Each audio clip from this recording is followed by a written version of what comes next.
बिल्कुल। जी जी। औज़ु बिल्लाहि मिनश शैतानिर रजीम। बिस्मिल्लाहिर रहमानिर रहीम। वल अस्र इन्नल इंसान लफी खुस्र इल्लल्लज़ीना आमनु व अमिलुस्सालिहाति व तवासौ बिल हक़्क़ि व तवासौ बिस सब्र। ये छोटी सी सूरत है, इसका तर्जुमा पहले मैं करता हूँ और फिर इसका जो है एक दो जुमलों में मफहूम भी बयान करूंगा। हम्म, शुरू अल्लाह के नाम से जो निहायत रहम करने वाला बड़ा मेहरबान है। वल अस्र, कसम है ज़माने की। इन्नल इंसान लफ़ी खुस्र, सारे इंसान नुकसान में हैं। इल्लल्लज़ीना आमनु, मगर वो नहीं जो ईमान लाए। वामिलुस्सालिहात, और नेक आमाल किए। वतवासौ बिल हक, और हक बात की ताकीद की। वतवासौ बिस्सब्र, और आपस में हक बात की ताकीद और सब्र की तलकीन करते रहे।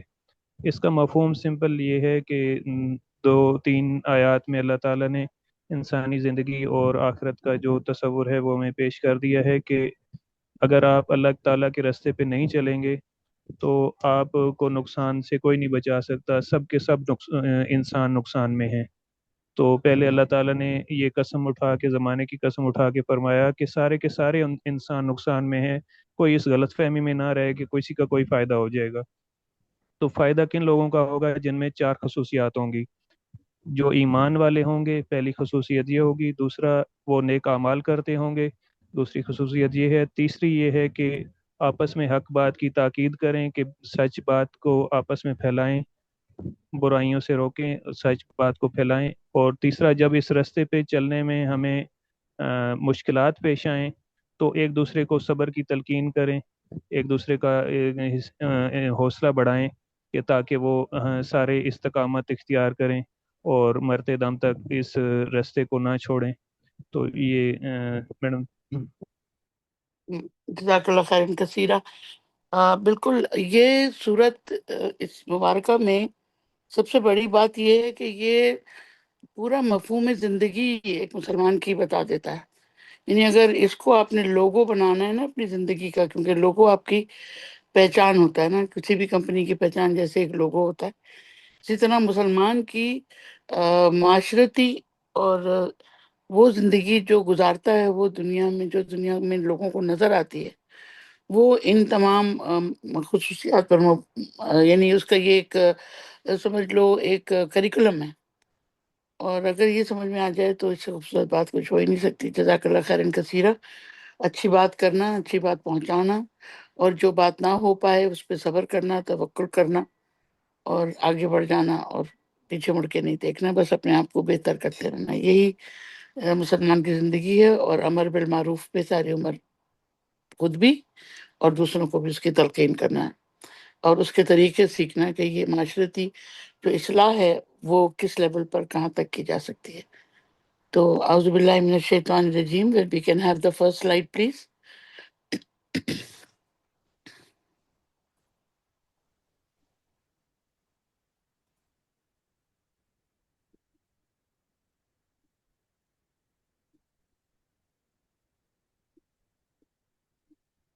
गो to the active slide. Wait ma'am. आज आज जो मौजू है वो मेंटल हेल्थ, यानी डब्ल्यूएचओ की जो डेफिनेशन है ना, वो हेल्थ को अब उसने रूहानी और दिमागी हेल्थ को भी इंक्लूड कर लिया है। पहले वो फिजिकल फिटनेस के ऊपर या बायोलॉजिकल फिटनेस के ऊपर बेस करते थे, अब उन्होंने उनको साइकोलॉजिकल फिटनेस और स्पिरिचुअल फिटनेस को भी उस डेफिनेशन में इंक्लूड कर दिया। मैम तो Uma, can I have the slide please? Ma'am मैंने कहा स्लाइड इज देयर, आपको नजर स्लाइड आ गई। तो अब ये इस स्लाइड का मैं क्या करूं? ये इसके बाद वाला स्लाइड चाहिए ना मुझे। Next slide. या ये वो डेफिनेशन है जो डब्ल्यूएचओ के मुताबिक मेंटल हेल्थ है क्या। मेंटल हेल्थ, इसको आप आम अल्फाज में दिमागी सेहत कहें, ये वो चीज है जो कि आपको आपकी जिंदगी के तमाम मुठभेड़ से, तमाम चैलेंजेस से लड़ना उसकी सलाहियत को सामने रख के ही आपकी ज़िंदगी गुजरती है। यानी जितना आपका दिमागी तौर पर मुकम्मल सेहत होगी, उतना ही आप ज़िंदगी की स्ट्रेसेस को, अपने पेचोताप जितने भी आपके पेचोखम ज़िंदगी में आते हैं, उनको और अपनी एबिलिटीज़ को यूज कर सकेंगे। उसमें सीखना भी हो गया, उसमें सिखाना भी हो गया, फिर कम्युनिटी की तरफ कंट्रीब्यूशन भी उसमें हो गया। ये WHO का जो डेफिनेशन है, उन्होंने यही बात कहा कि ये मेंटल हेल्थ जो है, it's not only the wellbeing of general physical fitness, it takes care of the whole community itself. यानी एक आम जिंदगी में लोगों की जो अखलाकियात से लेके और रिलेशनशिप्स तक, जो आपकी फिजिकल फिटनेस या बायोलॉजिकल फिटनेस से लेके दिमागी सेहत तक, सब चीजें कनेक्ट करके ही एक इंडिविजुअल को परफेक्ट हेल्दी पर्सन बनाती हैं। और इसका इम्पैक्ट उनकी रोजमर्रा जिंदगी पे, उनके काम पे, उनके खानदान पे, उनकी आने वाली जिंदगी पे मुरतब होता है। तो नेक्स्ट स्लाइड। और इसका कैसे जज किया जाए कि हम मेंटली फिट हैं? अगर आप आज किसी को कह दें कि भाई तुम्हारा दिमाग सही है, तो वो बुरा मान जाता है। हालांकि दिमाग का जो अल्लाह ताला ने एक ऐसा बड़ा तोहफा अज़ाए रईसा में, कि जिसमें कॉन्शियसनेस, यानी जो आपको पता है, जो आपको समझ में आ रहा है, और जो सब कॉन्शियसनेस जो आपको नहीं भी पता है, और आपका ब्रेन वो काम कर रहा है, आपके जिस्म की एक्टिविटीज को चला रहा है, आपके दिल को, आपके हाथों को, आपके असाब को, और आपकी मसल मूवमेंट को, आपके टोन को, बॉडी के मसल्स की टोन को, मतलब नॉट नोइंगली, आपको एहसास भी नहीं है कि किस तरह से आपका दिमाग जो है वो एक हेडक्वार्टर है, जो जो आपके पूरे बॉडी को फंक्शन कर रहा है। हाँ, ये और बात है कि अब आज की लेटेस्ट रिसर्च ये कहती है कि कहीं ना कहीं पहले दिल आता है, क्योंकि दिल ऑटोनोमस है, यानी बादशाह है। वो अपनी धड़कन खुद बनाता है, अपनी सर्कुलेशन खुद कंट्रोल करता है। जबकि ब्रेन जो है वो डिपेंडेंट है दिल के ऊपर। अगर दिल उसको सही से ऑक्सीजन पंप नहीं करेगा, ब्लड नहीं पंप करेगा, तो उसकी उसकी जो फंक्शनिंग है वो प्रॉपर नहीं हो सकती। तो मैं ये समझती हूँ कि अगर हमें ये बात समझ में आ जाए कि नफ्सियात और दिमागी कमजोरियां, ये दोनों अलग अलग चीजें हैं। दिमागी बीमारियां अलग हैं और नफसाती बीमारियां अलग हैं। इसीलिए आपने नोट किया होगा कि साइकोलॉजिस्ट और साइकियाट्रिस्ट दो अलग अलग फील्ड हैं। साइकोलॉजिस्ट जो है वो आपके नॉन मेडिकली रिलेटेड आपके नफ्सियात को एड्रेस करता है, जबकि साइकियाट्रिस्ट जो है वो आपके ब्रेन के उन सेंटर्स को एड्रेस करता है जो बहुत सारे कामों का जानते हुए, ना जानते हुए, चाहते हुए, ना चाहते हुए जिम्मेदार है। तो उसके उसके लिए हम क्यों बात कर रहे हैं? हम इसलिए बात कर रहे हैं कि जो भी बच्चा इस दुनिया में आता है वो कंप्लीट उसी वक्त होता है जब उसका ब्रेन डेवलप्ड हो। आपने देखा है ऐसा डेवलप्ड ब्रेन जो है वो ऑक्सीजन की कमी से होता है। कुछ सेकंड की ऑक्सीजन की कमी से ब्रेन डैमेज हो जाता है, और कुछ सेकंड की ग्लूकोज की कमी से बंदा कोमा में चला जाता है। तो ये वो चीजें हैं जो इतना बड़ा एक ऑर्गन बॉडी का, और वो इतनी मामूली सी चीज से खत्म हो सकता है, ऑक्सीजन की कमी और ग्लूकोज की कमी। तो आप सोच सकते हैं कि वो कितना नाजुक अल्लाह ताला ने उसको बनाया है। तो ये सब चीजें हैं जिसको हमें आज थोड़ा सा जानकारी हासिल करनी है, और फिर उसे अपने लिए हम क्या उससे सबक ले सकते हैं। क्योंकि अब जितनी भी जिंदगी हम गुजार चुके उस नाफहमी में, कम कम अकली में, या बेताल्लुकी में, और नासमझी में, उससे हमें अब निकलना है बाहर। और उसको बाहर निकलने का यही तरीका है कि हम अपने बारे में, अपनी बॉडी के बारे में कुछ इल्म रखें, और फिर उसको बेहतर करने की कोशिश करें। क्योंकि अगर आपकी सेहत बेहतर होगी तो आपका सारे ऑर्गन्स भी बेहतर काम कर सकेंगे। Next slide. Next slide. Huma, next slide.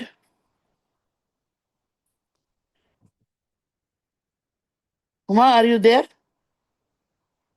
Yes, ma'am.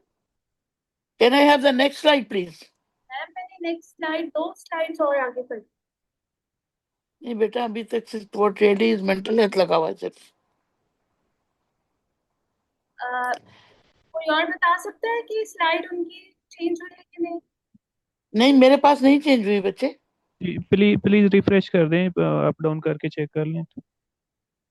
मेरे पास तो आगे पीछे जा ही नहीं रही है। उमा, आई थिंक आपने दूसरा स्क्रीन शेयर कर दिया है। जो मेन स्लाइड का स्क्रीन है ना, वो शेयर नहीं हुआ, जिसको आप this is screen why I share want you to be perfect in slide sharing. Next time से मैं खुद ही कर लूंगी, क्योंकि मुझे ये बड़ा उलझन होती है, बीच में सारा इंटरप्शन हो जाती है। I can see the slide down but I can not see it on the screen. Urusa के साथ शेयर कर सकते हो आप? नहीं, लेट इट बी। मैं इसको एक सेकेंड एक देखती हूँ, अगर आ जाता है, वरना मैं यहाँ अपने आप से खोल लेती हूँ, मेरे पास है presentation. Wasting of time, it's already 9:20। क्या हो गया कैश? Are you there? फ्रेश कर।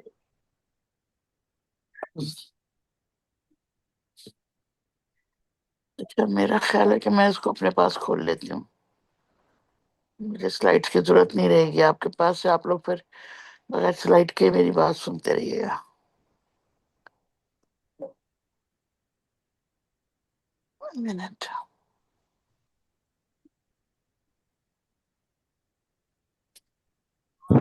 मेरी गेस्ट आई हुई है, डॉक्टर मनाल। शी हैज जॉइंड अच्छा जस्ट अच्छा। नाउ। कल ही मैंने वेलकम उनको डॉक्टर मनाल। इंट्रोड्यूस किया था और वो ज्वाइन कर लिया उन्होंने। कल ही मैं मुझसे फर्स्ट टाइम बात हुई एंड शी माशाल्लाह। Joined. Welcome doctor Manal. Welcome doctor Because Manal, she has आप joined today this meeting. Okay okay, let her introduce herself. Hello. Yeah, am I hello, audible? अस्सलाम वालेकुम डॉक्टर मनाल, कैसी हैं? Welcome. Walaikum assalam. Alhamdulillah. Alhamdulillah. How are you? अल्हम्दुलिल्लाह। Introduce yourself doctor. I have nothing to introduce about myself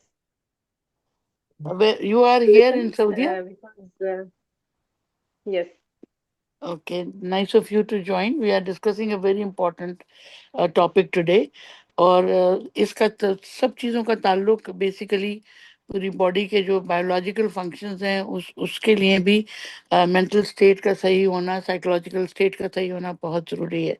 तो अभी इस वक्त तक बल्कि इम्यून सिस्टम के बारे में भी जो रिसर्च है वो यही कहती है कि जब तक के मेंटल हेल्थ आपकी एट द सेल लेवल ठीक नहीं होगी तो इम्यून सिस्टम भी आपका कॉम्प्रोमाइज हो जाता है। उसकी वजह ये है कि कहीं ना कहीं आपकी मेंटल हेल्थ के अंदर साइको सोशल इन्वॉल्वमेंट, आपका डाइट, आपका lifestyle, all are affecting your mental health. और उसमें कोई एज, कोई जेंडर या कोई सोशियो इकोनॉमिक जो वो हैं एफिलिएशंस हैं, वो हमें कहीं ना कहीं इस बात को मुतासिर ज़रूर करती हैं कि हम साइकोलॉजिकली डिप्राइव हो जाते हैं और इससे हमारी फिजिकल फिटनेस पे फर्क पड़ता है। No, I am not I haven't completed. Go back to the first slide. Go back to the last slide. Go back to the last slide. इंसान के काम करने का जितना भी अमल दखल दिमाग से जिस चीज का ताल्लुक है, वो थोड़ी सी change in current activities of the brain is going to affect the whole body, and in terms of whole body उसकी physical, mental, psycho social relationships को मुतासर करता है। तो it's a constant abuse to the body अगर हम उसका ख्याल नहीं रखते, और अगर हमारी ग़िज़ा, हमारी आदत, हमारी लाइफस्टाइल या हमारा एनवायरनमेंट टॉक्सिक है, तो फिर हमारी तमाम तर तवानाइयाँ बजाय बेहतरी के वो नुकसान की तरफ चली जाती हैं। तो मेंटल इलनेस बेसिकली क्या हुआ? मेंटल हेल्थ वो चीज़ है कि आप can I have the previous slide पे चले जाओ माँ? नो, प्रीवियस स्लाइड, इससे पिछला, हाँ। अच्छा देखिए, इसके बाद वाला next slide. Really really upset about it. हाँ, चलें अब ये कि सोच और बॉडी के वो दूसरे फंक्शन दो तरीके से हमें मुतासिर करते हैं। एक तो ये कि आप अफेक्टेड होते हो अपने एनवायरनमेंट से, आप अफेक्टेड होते हो आपके रिलेशनशिप से, और आप अफेक्टेड होते हो अपने स्ट्रेसेस से, चाहे वो किसी किस्म की भी हो। Even as simple as a traffic stress can affect your brain and can decrease your capacity of brain function। तो मेंटल हेल्थ को जो खतरे हैं वो सबसे ज्यादा हैं इस वक्त। फिजिकल हेल्थ को कोई खतरा होता है तो उसके कोई ना कोई साइन सिम्टम्स मिलते हैं हमें।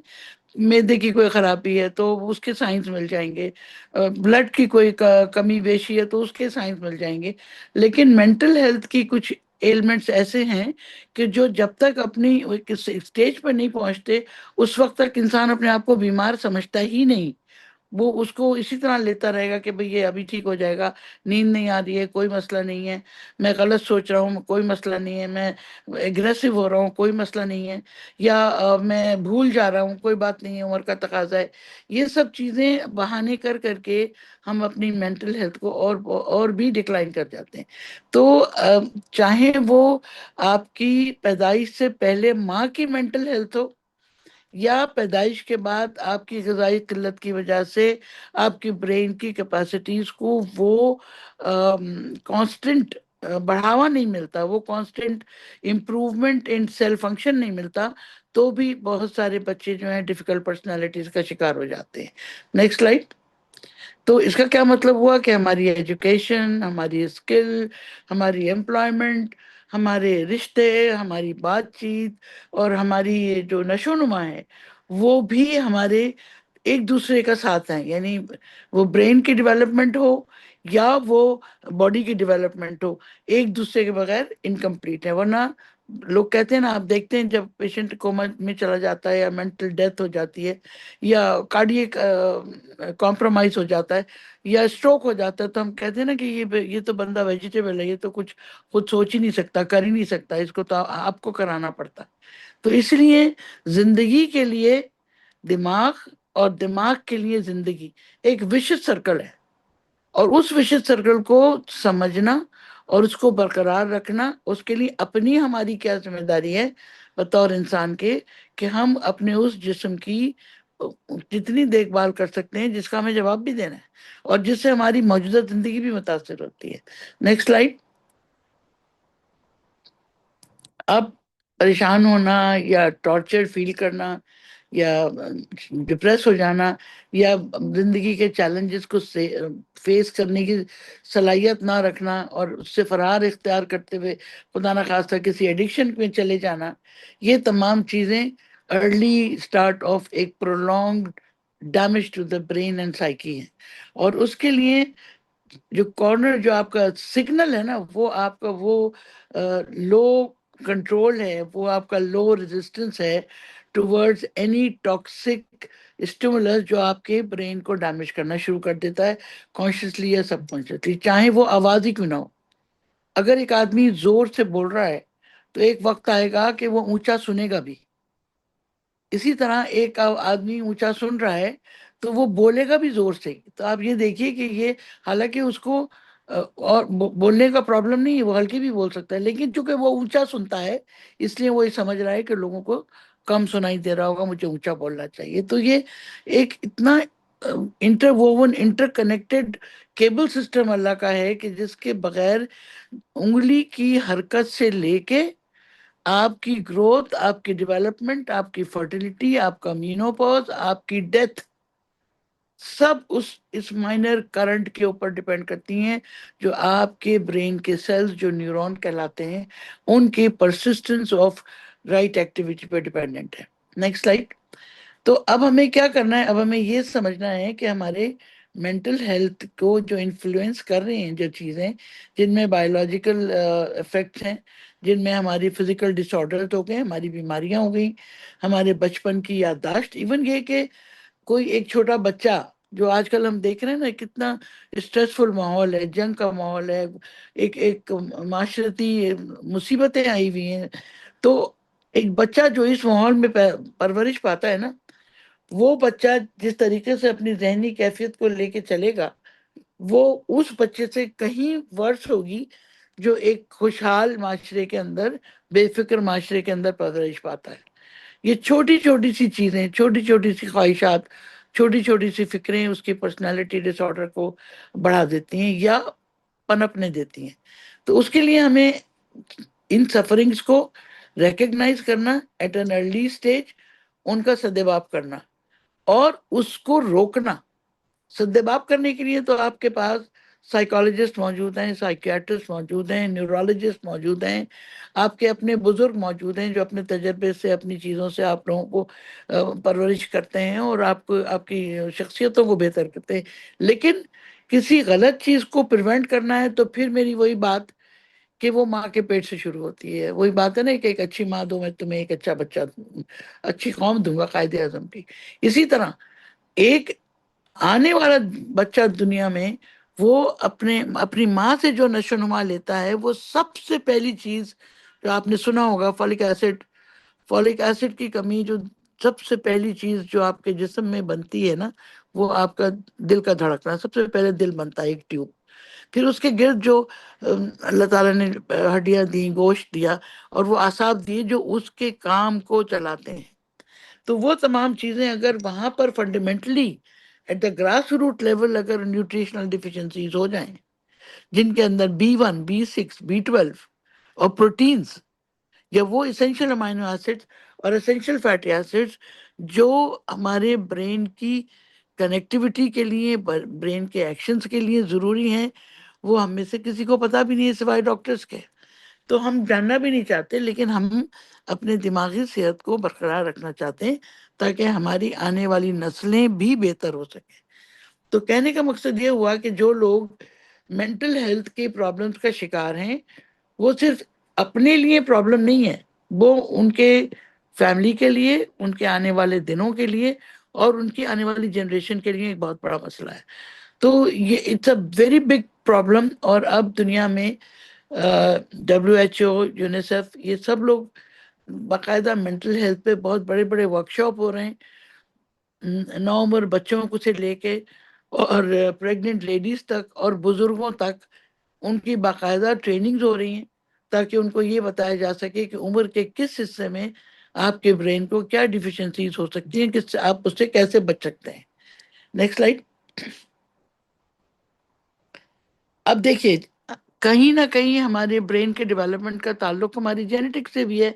कोई भी इंसान जब जन्म लेता है तो उसकी जीन्स, सबसे पहली चीज जो वो अपने लेता है माँ बाप से, क्रोमोसोमल चेंजेस, जो आदतें हैं, जो जो आपकी जेनेटिक कोड्स हैं या जो कीबोर्ड है आपका, जो आपकी माँ से और आपके वालिद से आता है, वो मिलकर एक नए बच्चे की शख्सियत को बनाता है।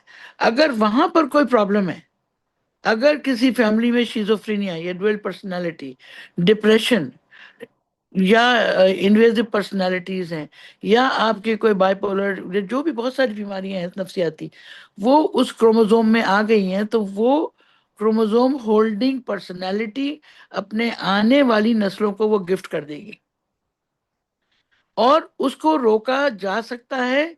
तो जेनेटिक कोड से पहले वाली स्टेज जिसको हम कहते हैं एपिजेनेटिक्स, यानी डेवलपमेंट से पहले वाला स्टेज, आपका इनिशियल डेवलपिंग स्टेज के ऊपर, उसको वो तमाम टॉक्सिन से बचाया जा सके जो जेनेटिक कोड में एक्सिक्यूट होने वाली हैं। बिल्कुल इसी तरह कि जैसे आपके सामने एक कंप्यूटर रखा हुआ है, उसमें आपने ए टाइप करना है। जब आप ए टाइप करोगे तो स्क्रीन पर ए आएगा। अगर आप ए टाइप नहीं करोगे तो स्क्रीन पर नहीं आएगा ना, हालांकि ए मौजूद है, स्क्रीन भी मौजूद है। बिल्कुल इसी तरह क्रोमोसोम्स में आपकी जो जेनेटिक कोड के अंदर एक प्रॉब्लम मौजूद है, अगर उसको मैंने इग्नाइट कर दिया या मैंने उसको हवा दे दी या मैंने आम अल्फाज में उसको छेड़ दिया, तो वो चीज खुल के सामने स्क्रीन पर आ जाएगी एज ए पर्सनैलिटी डिसऑर्डर। तो क्या चीजें उसको इग्नाइट करती हैं? हमारा माहौल, हमारी ग़िज़ा, हमारी बातचीत, हमारे रिश्ते, हमारी नींद और हमारी आदतें। ये उस इग्निशन प्रोसेस का एक यानी कीबोर्ड को टच करने का एक स्टेप है जिसको हम रोक सकते हैं। अगर हम इन चीज़ों को कंट्रोल में कर लें और अच्छी आदतों को, अच्छी ग़िज़ा को, अच्छे एनवायरनमेंट को और अच्छे एहसासात को जन्म दे लें या अच्छे अखलाक के मालिक बन जाएं, तो हमारे जेनेटिक कोड को भी हम पछाड़ सकते हैं। या हम ऐसी ग़िज़ाएं ले लें जो हमारे न्यूरॉन्स की कंस्ट्रक्शन को या रिपेयर को बेहतर कर सकें। अगर जो टूट फूट, एक आम खलिया जो है हमारी बॉडी का, एक आम सेल, उसकी एक ज़िंदगी है। जो भी दुनिया में अल्लाह ताला ने ज़िंदगी का एक यूनिट दिया है ना, चाहे वो इंसान पूरी शख्सियत हो या एक सेल हो, उसकी एक उम्र है। जैसे रेड सेल की एक उम्र है 520 दिन, इसी तरह अगर एक सेल की उम्र है 10 साल, 10 साल बाद उसको मरना ही है, उसकी जगह दूसरा सेल आएगा। तो अगर मैं उसकी केयर नहीं करूंगी तो वो 5 साल में मर जाएगा। बिल्कुल इसी तरह हमारे ब्रेन के सेल्स हमारी बीमारियों से, हमारी रेडिएशन से, हमारी आदतों से और हमारी नींद की कमी से, हमारे पोस्चर से, हमारी एक्सरसाइज से मुतासिर होते हैं। और सबसे बढ़कर सर्कुलेशन से। अगर circulation of blood to the brain, आप देखिए ब्रेन जो है वो अगेंस्ट ग्रेविटी रखा हुआ है अल्लाह ने, और उसको उन्होंने पानी में डाल के दिया हुआ है। इतना हैवी स्ट्रक्चर है 1.2 to 2 kg, और वो आपको नहीं महसूस होता क्योंकि वो पानी के अंदर है। जो मेनिंजीज में जो फ्लूइड है वो उसको हल्का करके रखा हुआ है। लेकिन अगर इसी मेनिंजियल सर्कुलेशन में कोई फर्क आ जाए तो सर भारी होना या सर में दर्द होना या बहुत सारी ऐसी चीज़ों का आदमी शिकार हो जाता है, जिसके लिए फिर दवाओं के सारी उम्र का कभी कभी मोहताज होना पड़ता है। तो जेनेटिक कोड भी एपिजेनेटिक्स का मोहताज है, वहां हम बेहतरी कर सकते हैं। अब आइए उन बीमारियों की तरफ जो हमें फिजिकल बीमारियां हैं, ब्लड प्रेशर हो गया, शुगर हो गई, हमारी साइकोलॉजिकल सेटबैक्स हो गए, या हमारे ट्यूमर्स हो गए, ब्रेन ट्यूमर्स हो गए, आसाबी खराबियां हो गई, या हमारे कोई ऐसे क्रॉनिक डेवलपमेंट्स हो गई जैसे स्ट्रोक हो गया, ब्लड प्रेशर की वजह से ब्रेन डैमेज, या हार्ट डैमेज, या हार्ट की वजह से ब्रेन डैमेज, या एक्सीडेंट्स हो गए। स्पाइनल कॉर्ड जो हमारा हराम मस्तिष्क जिसको आप कहते हैं, वो हमारी उन चीज़ों को कंट्रोल करता है जो आप महसूस नहीं कर सकते। यानी वो ऑटोमेटिक अल्लाह ताला दिल चला रहे हैं, ऑटोमेटिक आपकी आंतें मूव कर रही हैं। हम में से कितने लोगों को आंतों की मूवमेंट पता लगती है जब तक कि वो बीमार ना हो, जब तक डायरिया ना हो, जब तक कॉन्स्टिपेशन ना हो, या पेट में से आवाज़ें उसी वक्त आएंगी जब पेट ठीक नहीं होगा। किस रफ्तार से हमारा दिल धड़क रहा है किसी को पता भी नहीं चलता। बहुत सारे लोगों को तो पैल्पिटेशन का भी पता नहीं चलता। लेकिन ये वो गैर महसूस तरीके से वो आसाब का काम है जिसको हम सिंपैथेटिक या पैरासिम्पैथेटिक नर्वस सिस्टम कहते हैं। और ये भी आसाब हैं, ये हमारे आज़ाए रईसा को चला रहे हैं, हमारे लिवर को देख रहे हैं, हमारी किडनी को फंक्शन को देख रहे हैं, और हमारी स्किन के टच जो सेंसरी नर्व्स हैं वो हमारी नर्व्स की कंट्रोल के मोहताज हैं। तो अगर किसी भी चीज़ में हमारे नर्व ग्रोथ फैक्टर की प्रॉब्लम आ जाएगी तो फिर हमारी जिंदगी तक को धड़के हो सकते हैं। तो कहने का मकसद ये है कि ये वो चीज़ें हैं जो पैदाइश से पहले से भी शुरू होती हैं, और बाद औक़ात हम खुद इसके जिम्मेदार होते हैं। हम इतने लो थ्रेशोल्ड की पर्सनैलिटी हैं कि हर चीज़ को अपने सर पे सवार कर लेना, चाहे वो फाइनेंशियल स्ट्रेस हो, फिजिकल स्ट्रेस हो, जॉब का स्ट्रेस हो, फैमिली का स्ट्रेस हो, या फिजिकल स्ट्रेस, लेबर क्लास का बंदा है वो अपनी सेहत का ख्याल ही नहीं रख सकता, अपने बॉडी को रेस्ट ही नहीं दे सकता। तो इन तमाम चीज़ों से हमारे ब्रेन पे कभी ना कभी लॉन्ग टर्म में मुज़र असरात पड़ते हैं। Next slide. तो ये सब तमीज मैंने इसलिए बांधी कि मुझे ये बताना था कि हमारे पास एक हथियार जिसका नाम लाइन्स मेन है, ये वो सफेद शेर के बालों के गुच्छे से मिलता हुआ मशरूम है जो अल्लाह ताला ने एक रॉयल गिफ्ट के तौर पर हमें दिया। और इसकी जो खूबसूरती है वो सिर्फ इसके देखने में नहीं है, इसके अंदर जो क्लासिकल इंग्रेडिएंट्स हैं वो खुद इतने खूबसूरत हैं कि कोई दवा में नहीं है, हमारा इंसान वो बना ही नहीं सकता। इसकी जो मशरूम की जो किंगडम है वो फंगाई से बिलोंग करता है, और इसका जो हेरिसियम, इसका जो जीनस है और इसकी स्पीशीज है एरिनासियस। तो ये इसकी बहुत सारी इसकी स्पीशीज हैं, लेकिन जो जिक्सन ने हम तक पहुंचाई वो हेरिसियम एनेंसियस है जो कि नर्व ग्रोथ फैक्टर रखता है। नेक्स्ट। अब लाइन्स मेन की कॉम्पोजिशन, अगर आप, ये स्लाइड बहुत इंपॉर्टेंट है, एक्सक्यूज मी, ये स्लाइड आप चाहें तो इसको पिक्चर ले लें इसकी, क्योंकि ये आपको आने वाले वक्तों के लिए याद रखने के लिए जरूरी है। लाइन्स मेन के अंदर मैक्रो न्यूट्रिएंट्स भी हैं, माइक्रो न्यूट्रिएंट्स भी हैं, और बायो एक्टिव एलिमेंट्स भी हैं। मैक्रो न्यूट्रिएंट्स के अंदर जो मेजर प्रोडक्ट्स, आपको पता है मैक्रो न्यूट्रिएंट्स क्या होते हैं? Carbohydrates, proteins, fats, fibre and water. Micro nutrients में एसेंशियल अमाइनो एसिड्स हो गए, एसेंशियल फैटी एसिड्स हो गए, विटामिन्स हो गए और मिनरल्स हो गए। और बायो एक्टिव कंपाउंड्स में इन्हीं चीजों के जिनका ऊपर तस्करा किया उनकी मुख्तलिफ फॉर्म्स, मोनोसेकेराइड्स यानी कार्बोहाइड्रेट की एक शक्ल, पॉलीसेकेराइड्स वो भी कार्बोहाइड्रेट की एक शक्ल, और सेकेंडरी मेटाबोलाइट्स जो कि हमें बीटा ग्लूकैन और हेरिसिनियस एनएनसीएस के अंदर सबसे ज्यादा सेकेंडरी मेटाबोलाइट्स पाए जाते हैं। अब इसको हमें क्या फायदा है इससे? Next slide. इन इंग्रेडिएंट्स की वजह से ये फूड के जिम्मे में आ जाता है, ग़िज़ा के जिम्मे में आ जाता है। अब जब हम बायो एक्टिव कंपाउंड्स को देखते हैं तो बायो एक्टिव कंपाउंड का क्या मतलब है? बायो मीन्स यानी आपकी खलियाती एक्टिविटीज, यानी जो सेल्स जिस तरह का काम कर रहे हैं उनको क्या ऐसे केमिकल्स चाहिए जो उनकी सेहत को बरकरार रखें और उनके कामों में हेल्प करें। अब जैसे एक दीवार है या एक कमरा है तो उसकी दीवारें हैं, इसी तरह हमारी सेल वॉल्स हैं। अब सेल वॉल्स के अंदर जो चीजें हैं, बीटा ग्लूकैन और प्रोटीन्स, वो आपके बायो एक्टिव कंपाउंड्स हैं जो लाइंसमैन में शामिल हैं, और इस तरह वो उस खलिए की साख्त को बरकरार रखते हैं।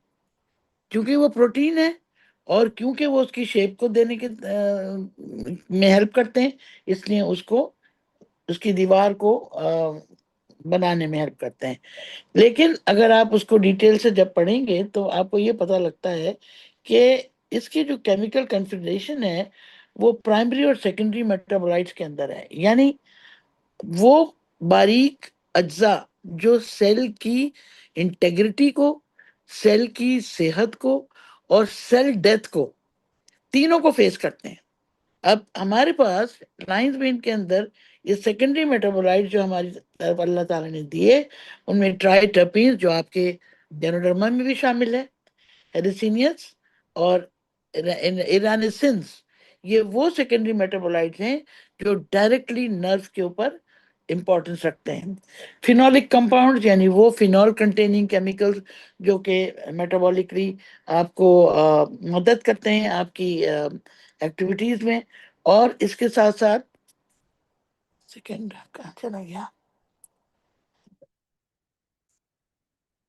स्टेरॉल्स और पेप्टाइड। स्टेरॉल्स आप फार्मेसीज में जो प्रोडक्ट्स देखते हैं ना, स्टेरॉइड्स, स्टेरॉल से स्टेरॉइड्स बनाए गए दूसरे अज्जा से लेके, यानी वेजिटेबल्स हो या ह्यूमन सोर्सेज हो या हार्मोनल इंटेग्रिटी हो बॉडी की, वो स्टेरॉइड्स के ही मरहुन मिन्नत है। हम स्टेरॉइड्स को एक बहुत ही बुरा जहन में आता है जब हम कहते हैं हम स्टेरॉइड इस्तेमाल करना पड़ेंगे। लाइफ सेविंग प्रोडक्ट है वो, और स्टेरॉल बनता है बेंजीन रिंग से जो लिवर से आता है, और लिवर की इंटेग्रिटी में वो तमाम माइनर चीजें मौजूद हैं जो आपके आसाब को भी डेवलप करती हैं। तो आपके लाइंस वेन के अंदर स्टेरॉल्स और वो पेप्टाइड्स, वो प्रोटीन की शक्लें जो कि सेकेंडरी मेटाबॉलिज्म को आपके मेंटेन करते हैं। Next slide. उसमें प्लीज आप म्यूट कर दें, आप लोग जो होस्ट है, को होस्ट है, म्यूट कर दें सबको। अच्छा जी, बायो एक्टिव एलिमेंट्स का नेक्स्ट स्लाइड ले लीजिए।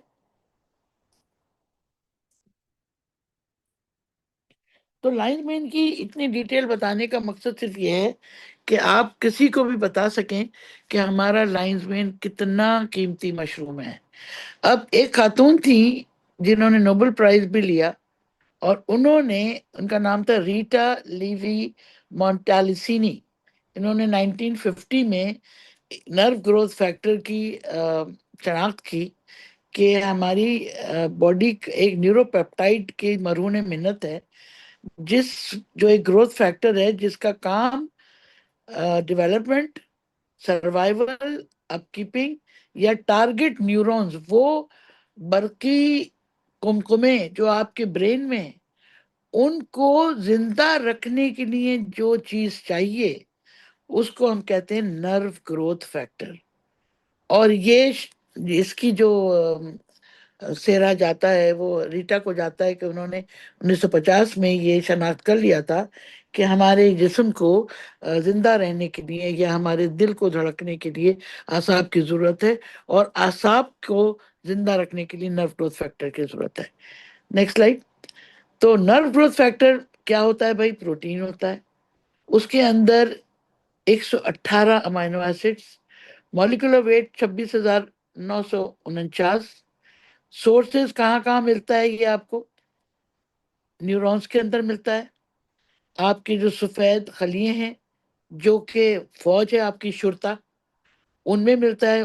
जो हमारे शुरते हैं उनमें देखिए जिस तरह मुख्तलिफ रैंक्स होते हैं ना आपके आर्मी में या पुलिस में, हवलदार, सुपरिंटेंडेंट, आपका पुलिस का हेड हो गया या कमिश्नर हो गया, ये सब वो स्टेजेस ऑफ रिस्पॉन्सिबिलिटीज को डिवाइड करने के लिए to have a control of function. तो इसी तरह हमारी बॉडी में WBC के भी दर्जे हैं, उनमें ल्यूकोसाइट जनरल WBC और स्पेशल WBCs में एलर्जी के खिलाफ करने वाले इयोसिनोफिल्स, बोन मैरो के स्ट्रोमल सेल्स, कुछ ग्लैंड्स, कुछ WBCs ऐसे हैं कि जो सिर्फ हमारे लिम्फ नोड्स में पाए जाते हैं, जहाँ पे हमारे उन मुजरिमों को लाया जाता है, बैक्टीरिया और वायरसेस को, और उनको घेर के, वो जेल समझ लीजिए उनकी, और वहीं पे उनको सजा मिलती है या उनको मौत मिलती है या लाइफ सेंटेंस होती है जो खत्म कर देते हैं।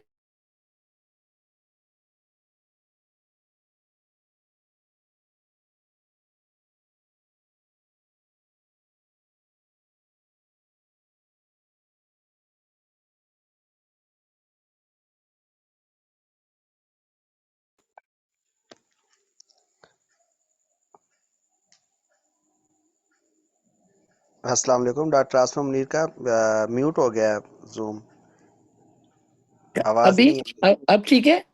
इज इट जी ओके जी नाउ? आप, जी जी आप अच्छा, ठीक है। अब ये जो नर्व ग्रोथ फैक्टर्स हमें सिर्फ आसाब में नहीं मिलता। अब हम लोग समझते हैं कि हमें नर्व ग्रोथ फैक्टर ब्रेन के लिए चाहिए, सिर्फ नहीं। आप देख रहे हैं कितनी लंबी लिस्ट है। वो दूध से लेके बोन मैरो तक, आपके थूक के बनाने वाली मशीनरी जो आपके मुंह में सलेवरी ग्लैंड की शक्ल में है, और आपके जो केराटिनोसाइट जो आपकी स्किन को, आपके म्यूकोजा को बनाते हैं, अंदरूनी सेल्स को बनाते हैं, आपके फाइब्रोब्लास्ट जो कि आपको स्ट्रक्चर देते हैं, ये इतनी डिटेल्ड नर्व ग्रोथ फैक्टर की जब तक हमें उसकी अहमियत का एहसास नहीं होगा, हम उसकी केयर नहीं करेंगे। Next slide. अब नर्व ग्रोथ फैक्टर हमें क्यों चाहिए? क्योंकि हमें एक तो नर्व को ग्रो करना है, पैदाइश से लेकर बुढ़ापे तक न्यूरॉन्स जो टूट रहे हैं हमें उनको ठीक करना है, नए न्यूरॉन्स को बनाना है या डिफरेंशिएट करना है। दो तरह के, तीन तरह के न्यूरॉन्स होते हैं, उनको अलग अलग काम करवाना है। और तीसरी बात ये है कि उस न्यूरॉन के ऊपर अगर आप सीधे हाथ की तरफ देखें, ये जो आपको एक दुम की तरह एक शाख से लटकी नजर आ रही है, उसके ऊपर एक ये जो रेड कलर की शीट है, इसको हम कहते हैं न्यूरोलेमा। ये शीट, एक आप थोड़ी देर को तस्वुर कर लीजिए कि आपके घर में एक तार है जो दीवार से चिपका हुआ है, और वो बगैर प्लास्टिक के है, बगैर कवर के है, तो वो कितना डेंजरस है।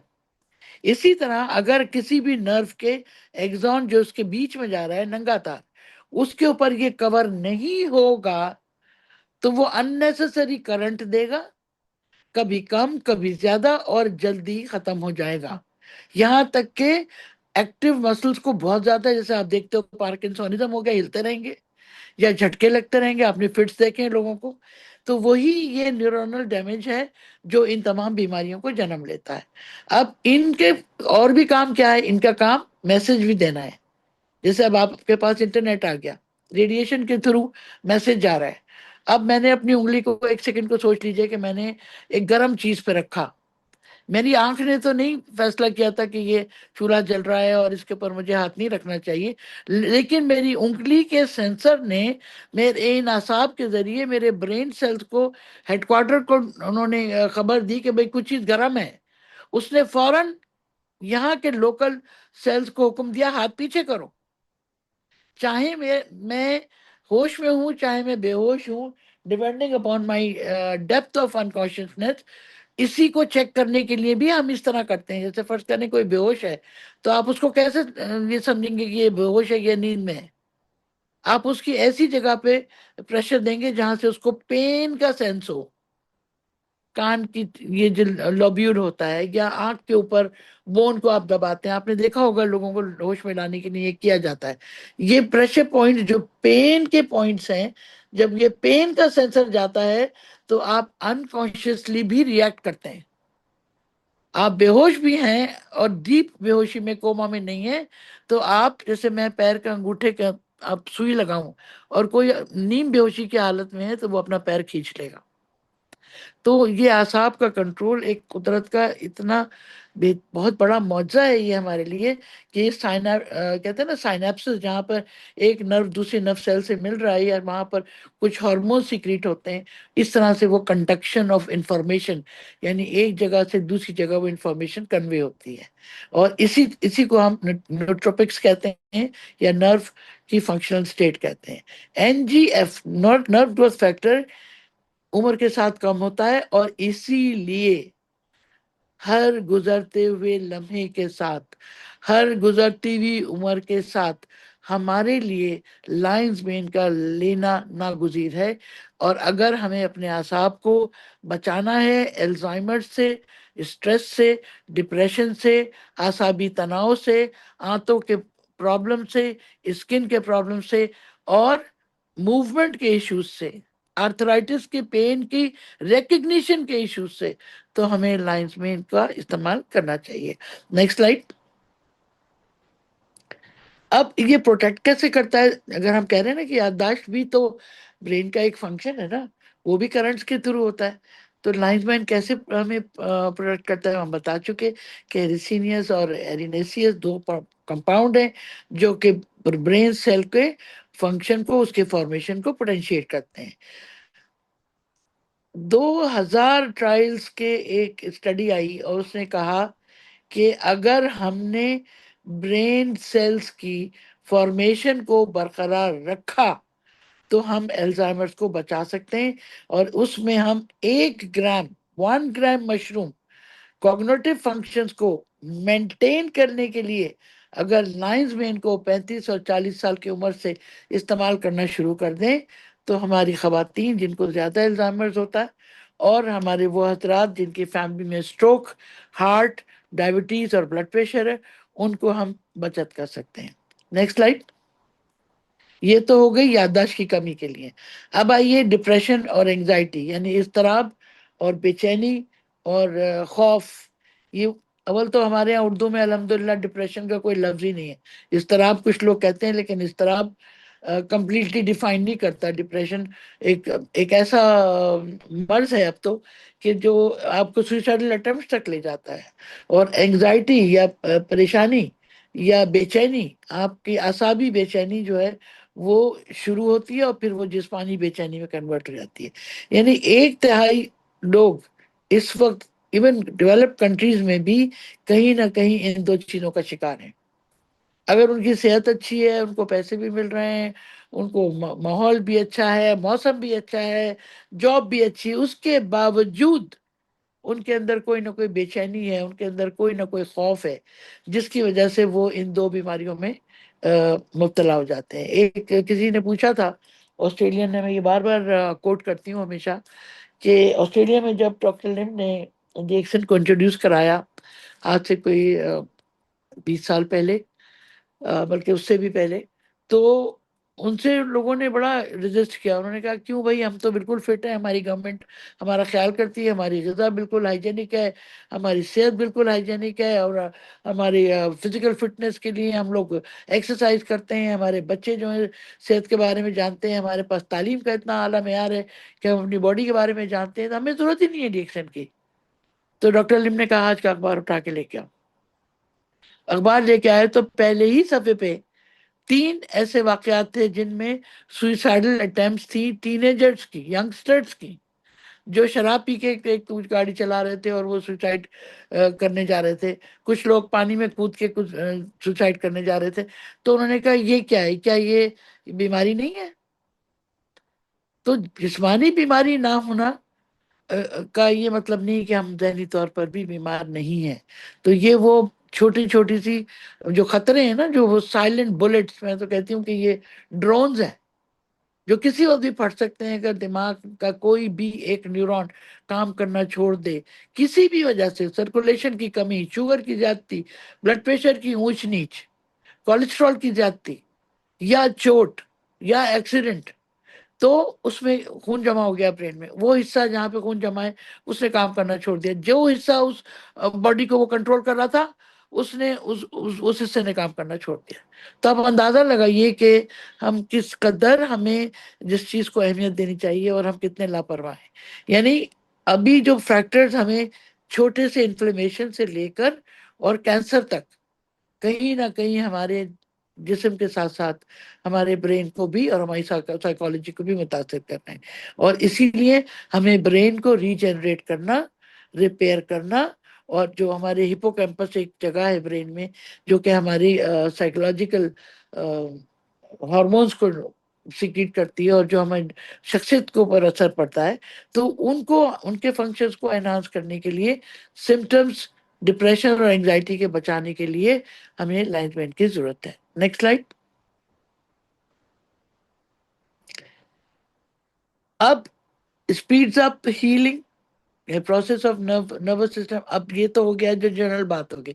अब थोड़ी देर के लिए सोचिए कि एक बंदे को कोई नर्वस डिजीज है, पार्किंसंस है, या अल्जाइमर्स है, डिमेंशिया है, या उसको स्ट्रोक हो चुका, अब डैमेज हो चुका, स्पाइनल कॉर्ड पे इंजरी हो गई, कमर पे वजन गिर गया, स्पाइनल कॉर्ड के 2 टुकड़े हो गए, यानी वो कनेक्शन खत्म हो गया, या पैरालाइज हो गया, जिस्म जो था निचला हिस्सा पैरालाइज हो गया, आधा हिस्सा पैरालाइज हो गया, फंक्शन लॉस हो गया, या Aahista Aahista long term effects of diseases की वजह से मेंटल फंक्शन हमारे कम होने लगे। तो लाइंसमैन क्या करता है कि इन तमाम वुंड्स को जो नर्व्स के के लिए हम नुकसान कर रहे हैं उनको रिपेयर करता है by stimulating the same nerve growth factor. और इसीलिए पोस्ट स्ट्रोक ब्रेन डैमेज में बेहतरीन काम है इसका। मेरा अपना एक आपको टेस्टिमोनियल मेरे पास बहुत है लाइंस मेन के स्ट्रोक में, even ganoderma, lines main, spirulina, और आपका कॉर्डिसेप्स। ये कॉम्बिनेशन जो है स्ट्रोक के पेशेंट्स के लिए बेहतरीन है। मेरे अपने घर में मेरे हस्बैंड को आज से 3 साल पहले स्ट्रोक हुआ, एक नहीं 3 दफा। एक सोते में हुआ, एक हॉस्पिटल जाते हुए हुआ, एक हॉस्पिटल पहुंच के हुआ। तो उनकी पूरी लेफ्ट साइड पैरालाइज हो गई, सॉलिंग रिफ्लेक्स चली गई, control of urine and motion वो खत्म हो गया, और ऑब्वियसली वो कॉन्शियस भी नहीं थे। तो मुझे पता चला, उस वक्त मैं यहाँ नहीं थी, मैं मदीने में इत्तिकाफ में थी। जब मैं पहुंची कराची तो उस वक्त तक 2 दिन हो चुके थे और हर जगह उनके ट्यूब लगी हुई थी। अब जाहिर है आईसीयू में आपको पता है हम डॉक्टर्स कोई भी दवा अदर देन एलोपैथिक देने नहीं देते, वो चलते रहे। अब ट्यूब से जो उनको फीड दे रहे थे उससे मैंने चुपके चुपके ये मेगा डोजेज में ये सारी चीजें देना शुरू की। यानी एक माइकोविटा, 10-12 स्पायरोलिना, 8 से 10 कॉर्डिसेप्स, और 10-10 लाइंस में क्रश करके पानी में मिला के वो मैंने ट्यूब में देना शुरू की। 10 दिन में वो हॉस्पिटल से घर आ गए। अब उनके मूवमेंट थोड़ा आना शुरू हुई। आज माशाल्लाह 3 साल हो गए, वो चलते हैं, थोड़ा सपोर्ट से चलते हैं। सिर्फ उनका जो लेफ्ट हैंड है वो थोड़ा वीक है, पूरा बोल सकते हैं, खा सकते हैं, समझ सकते हैं, और याददाश्त पे भी कोई ऐसा इफेक्ट नहीं है कि जिसको वो पब्लिक में बैठे तो कोई कह सके कि इनको कुछ भूल गया। तो कहने का मकसद ये है कि हमें डॉक्टर्स कह चुके थे कि ये अब ये वेजिटेबल है, इनको हमें ऐसे ही रखना होगा, बेड पे केयर करनी होगी, बेड सोर्स का ख्याल रखना होगा, डायबिटिक है, ब्ला ब्ला ब्ला। टेस्टिमोनियल शेयर करने का मकसद ये है कि जब नर्व ग्रोथ फैक्टर की रिपेयर की गई राइट टाइम पे रिपेयर की गई, तो अल्लाह ने सुरखरू किया। और मैं लड़ गई, मैं एलोपैथिक डॉक्टर से लड़ गई। मैंने कहा मेरे अब्बू को माइस्थीनिया ग्रेविस हुआ, वो भी एक आसाबी बीमारी, ऑटो इम्यून डिसऑर्डर, जिसके अंदर जो बिल्कुल भी पैरालिसिस से भी ज्यादा बुरी चीज, आप उंगली उठा ही नहीं सकते, चाहते हुए नहीं उठा सकते।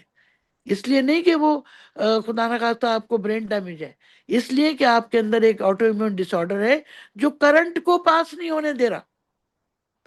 जहां पे नर्व और मसल का जंक्शन है, जो हुक्म दे रहा है मसल को हिलने के लिए, वो वहां पे बैठा हुआ है ऑटो इम्यून एंटीबॉडी 1000 की फिगर में, जो कि लेस देन 10 होने चाहिए।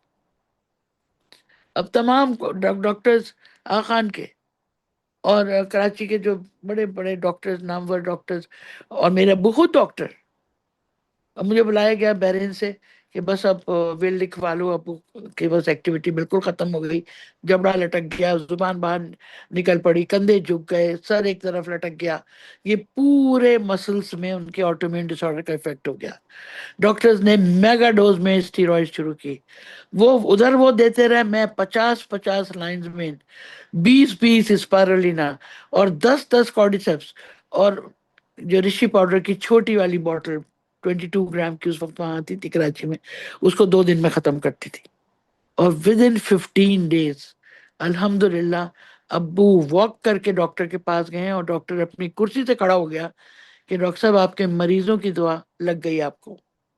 अभी भी उनको हमने नहीं बताया कि हम क्या क्या दे चुके हैं उनको। अब्बू मेरी तरफ देख रहे हैं, मैं उनकी तरफ देख रही हूँ, बता दूं? मैंने कहा कोई जरूरत नहीं, ये मानेंगे नहीं। तो मैं आपको वो हकीकतें बता रही हूँ जिनसे मैं गुजर के इस लेवल पे पहुंची कि नहीं बस बहुत हो गया, अब हमें अपने आप को खुद ठीक करना होगा। हम दवाओं के मोहताज नहीं हो सकते, हम साइंस के मोहताज नहीं हो सकते, इसलिए कि आज साइंस ये कहती है कि एस्पिरिन लो, कल यही साइंस कहती है कि तुम एस्पिरिन लोगे तो मेदे में अल्सर हो जाएगा। आज एक दवा इंसान की बनाई हुई आती है, कल वो दवा ऑब्सोलीट हो जाती है कि इस दवा से कैंसर भी हो सकता है। जरूरी है दवाई लेना, इमरजेंसी के लिए मस्ट है, वो रिस्क आप लें उसका। क्यों? क्योंकि अभी आपको जिंदा रहना है, लेकिन लॉन्ग टर्म हीलिंग इफेक्ट आपको नेचुरल फूड से ही आएंगे। और इस चीज के लिए कोई दो राय नहीं है। मैं मेरे एक हाथ पे, मैं वही बात है ना कि चांद सूरज भी कोई ला के रख दे, तो भी मैं इस बात को मानने के लिए तैयार नहीं हूं कि मेरी बॉडी जो है, मेरी बॉडी अपने आप को हील नहीं कर सकती। अगर मैं उसे सही रॉ मटेरियल दूंगी, अगर उसे सही सर्कुलेशन दूंगी और सही मौका दूंगी, सही हवा और पानी दूंगी, तो कोई वजह नहीं कि ये फसल जो सेल्स की है वो ग्रो करती रहे और हम मुझे लंबी जिंदगी ना दे। तो अल्हम्दुलिल्लाह इसका चाहती हूँ कि आप लोग भी इन टेस्टिमोनियल्स को शेयर करें और अपने लोगों तक बताएं। जो नहीं मानते ना माने, मगर हमारा यकीन है कामिल है कि अल्लाह ताला ने जब ये चीज उतारी है तो इसको हमारे शिफा के लिए उतारा है। लिखा है कुरान में कि मैंने शिफा, बीमारी उतारी है तो शिफा भी उतारी, ढूंढो, मुसक्कर करो दुनिया को। और ये हमें अल्लाह ताला ने डॉक्टर लिम के जरिए ये तोहफा हमको पहुंचा दिया। Next slide, next slide.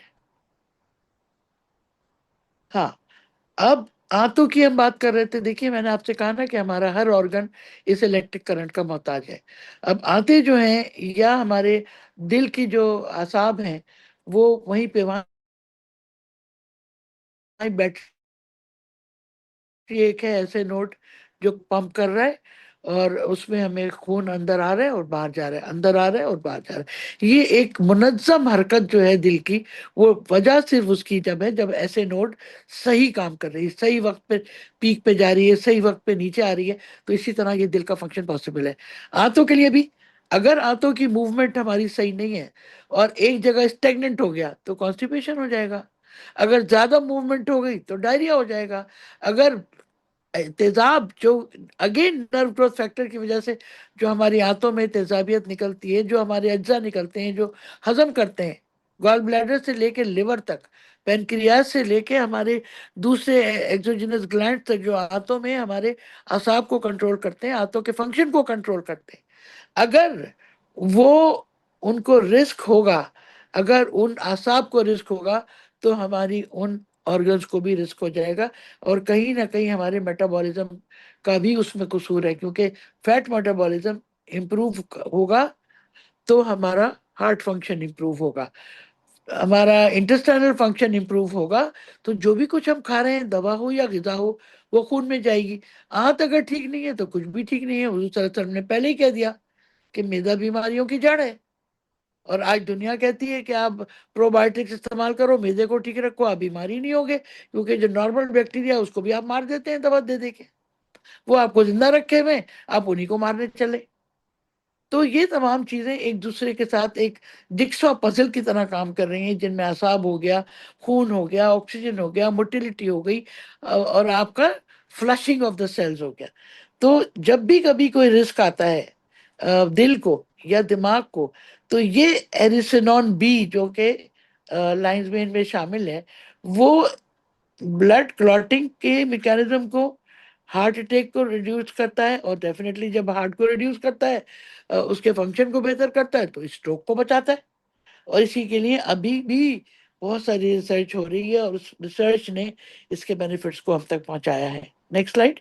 यानी कोरोनरी केयर से लेकर और इंटेस्टाइनल केयर तक हमें हमारे आसाब की सेहत के लिए नर्व ग्रोथ फैक्टर या उर्फे आम में लाइंस मेन की जरूरत है, जनरल हेल्थ के लिए भी।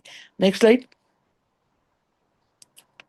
अब ब्लड शुगर के लिए, अब हम कहते हैं ना डायबिटीज हो, डायबिटीज के लिए हमारे पेनक्रियाज में अल्लाह ताला ने एक हार्मोन दिया जिसको हम कहते हैं इंसुलिन, और वो क्या करता है कि वो जब बढ़ती है शुगर, तो जाके शुगर को इस्तेमाल करवाता है मसल्स में, एक्टिविटी में, और वो ब्लड में से कम करता है। इस तरह डायबिटीज कंट्रोल होती है। कभी कभी ये शैतान इंसुलिन जो है, जो काम नहीं कर रहा, लेजी इंसुलिन जो है, जब ब्लड में बढ़ जाता है, तो लड़कियों को या लड़कों को बहुत सारे हार्मोनल इम्बैलेंसेस शुरू हो जाते हैं, जिनके अंदर वजन बढ़ना, प्री डायबिटिक कंडीशन होना, और एक वक्त आता है कि यही बच्चे 40 साल की उम्र से पहुंचते पहुंचते डायबिटिक हो जाते हैं।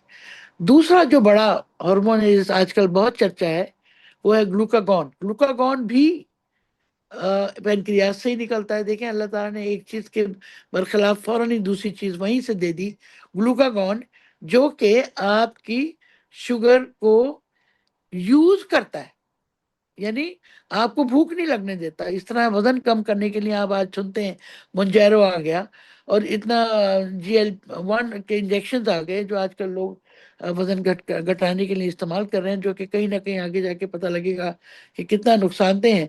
तो जो diabetes, pre diabetes, diabetic complications, diabetic neuropathy, diabetic cerebropathies, diabetic skin complications, कहीं ना कहीं आपकी नर्वस कंट्रोल की कमजोरी, जो कि शुगर की वजह से उन आसाब का खराब होना।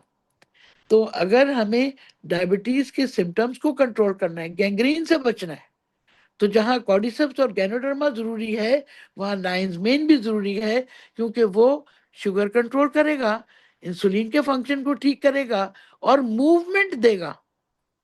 कोई चीज भी जब मूव नहीं करेगी तो उसका कोई चीज इस्तेमाल नहीं होगी। स्टेगनेंट चीज जहर है।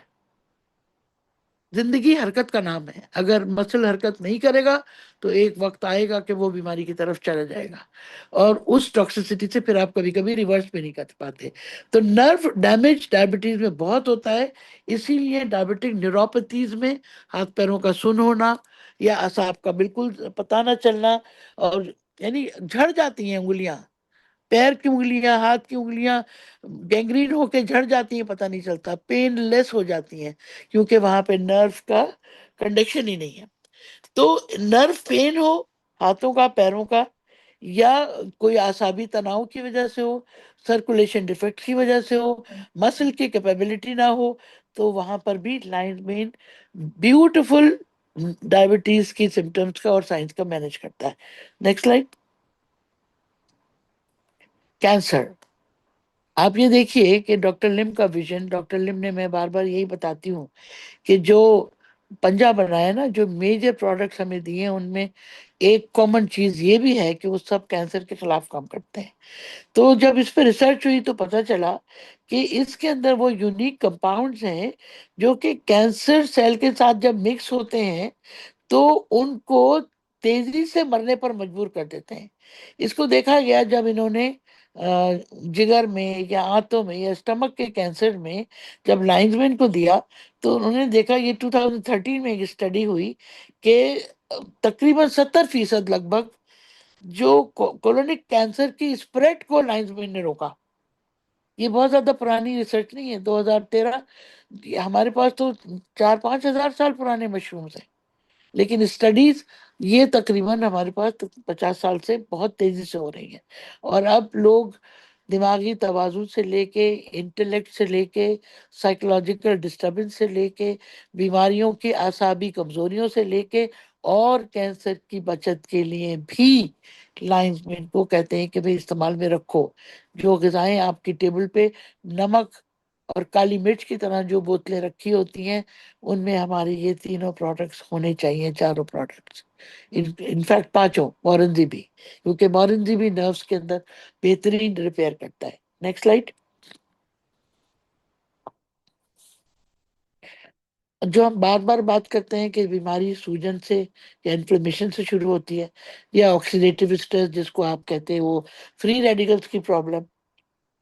तो ये डिस्कस हुआ कि कंटेम्प्रेरी डिजीजेज जो जैसे कैंसर हो गई या ऑटोइम्यून डिसऑर्डर जैसा मैंने बताया, या दिल की बीमारियां या इन्फ्लेमेटरी कंडीशंस, ये कहीं ना कहीं आपकी फ्री रेडिकल्स इसके बीच में भी हिस्सेदार हैं।